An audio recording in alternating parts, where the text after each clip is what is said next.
नमस्कार दोस्तों, मैं एडवोकेट कपिल भाकर एक बार फिर से आपका अपने चैनल इंडियन लॉ में स्वागत करता हूं। आज की वीडियो में हम बात करेंगे कि बिजली चोरी करना एक अपराध है और किस सेक्शन के अंदर ये कवर होता है और बिजली चोरी करते अगर आप पकड़े गए तो आपको कितनी सजा हो सकती है। तो आप लोगों के लिए वीडियो बहुत जरूरी है, तो आप इस वीडियो को अंत तक जरूर देखना। तो सेक्शन 135 इलेक्ट्रिसिटी एक्ट 2003 कहता है कि बिजली थेफ्ट ऑफ इलेक्ट्रिसिटी कि बिजली चोरी करना एक अपराध है। इसके अंदर आपका क्या क्या कवर होता है? Section 135 sub section 1 A B C D E. तो ए कहता है कि अगर आप ओवरहेड जो वायर होती है, खंबे से खंबे पे ओवरहेड केबल्स होती है, अगर आप उनमें तार डालते हैं या कोई अंडरग्राउंड केबल जा रही है आप उसमें छेड़छाड़ करते हैं या कोई अंडर वाटर केबल है अगर आप उससे बिजली चोरी करते हैं तो सेक्शन 135(1) सब सेक्शन ए के तहत ये क्राइम है।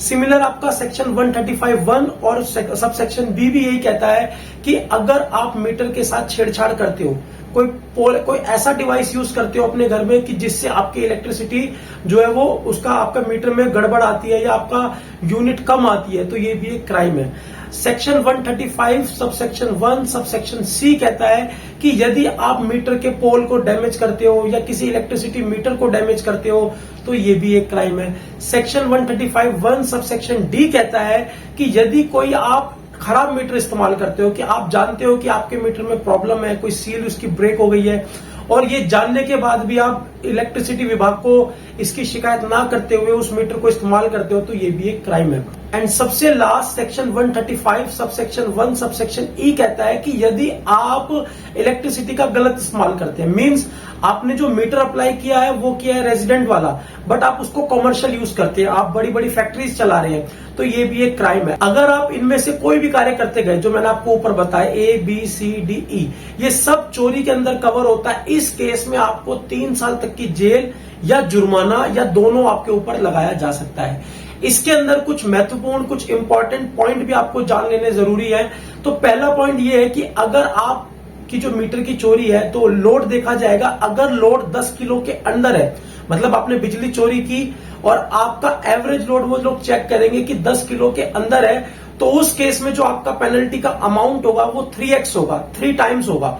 सपोज अगर आपका एवरेज बिल 2000 आता है तो आपको पेनल्टी 6000 रुपए पे करनी पड़ेगी। इस हिसाब से वो कैलकुलेट करते हैं और मिनिमम 1 ईयर के लिए या minimum 1 year 2 year 3 year depend upon circumstances या सिचुएशन, उनको पता होता है कि मीटर में क्या छेड़छाड़ हुई है।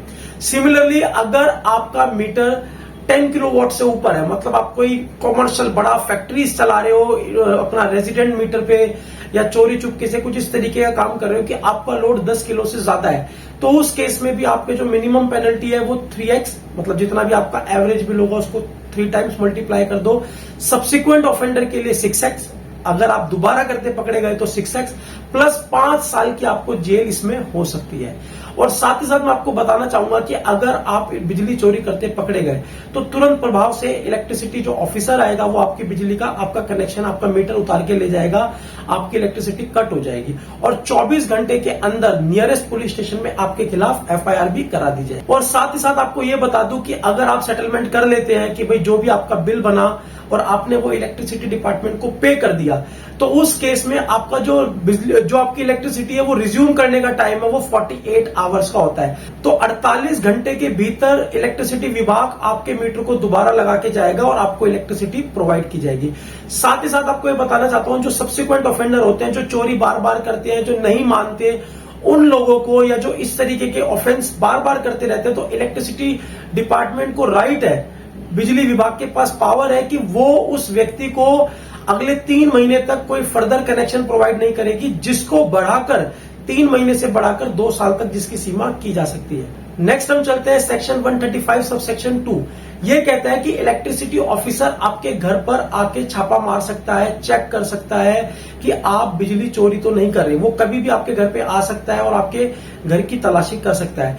और section 135 sub section 2 sub section B कहता है कि अगर वो आपका जो मीटर है या कोई भी ऐसा डिवाइस है उसको सीज भी कर सकता है, रिमूव भी कर सकता है, उसको पूरा अधिकार है।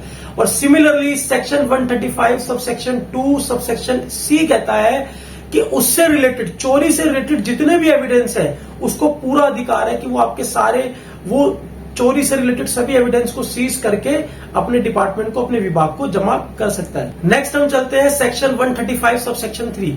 जैसा कि मैंने आपको बताया कि इलेक्ट्रिसिटी ऑफिसर आपके घर आ सकता है और आपके घर पे छापा मार सकता है कि आप बिजली चोरी कर रहे हैं, नहीं, बट उसका भी एक रूल है, एक रेगुलेशन है जो सेक्शन 135 सब सेक्शन 3 में दी है।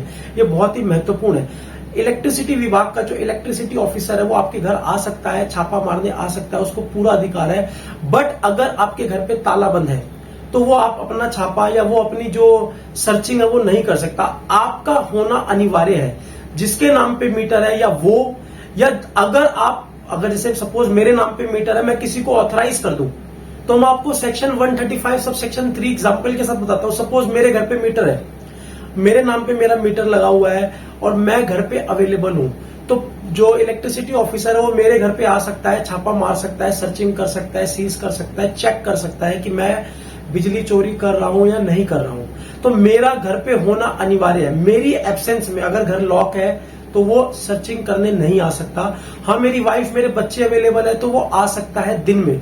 सेम इसी के अंदर मैं आपको बताना चाहूंगा, आफ्टर सनसेट बिफोर सनराइज, शाम को एक तरीके से रात को सनसेट होने के बाद और सनराइज होने के पहले अगर अडल्ट मेल मेंबर अवेलेबल है तो उसी केस में आपके घर पे सर्चिंग, छापा या चेकिंग की जा सकती है। अदरवाइज वो आपके घर पे चेकिंग नहीं कर सकता। अडल्ट मेल मेंबर का होना रात को जरूरी है अगर इलेक्ट्रिसिटी विभाग वाले, बिजली वाले ऑफिसर आपके घर चेकिंग करने आते हैं। लास्ट में आपको बताता हूं सेक्शन 135 सब सेक्शन 4, जो सेम प्रोविजन है सीआरपीसी के, वही अप्लाई होते हैं आपके सीज करने के लिए।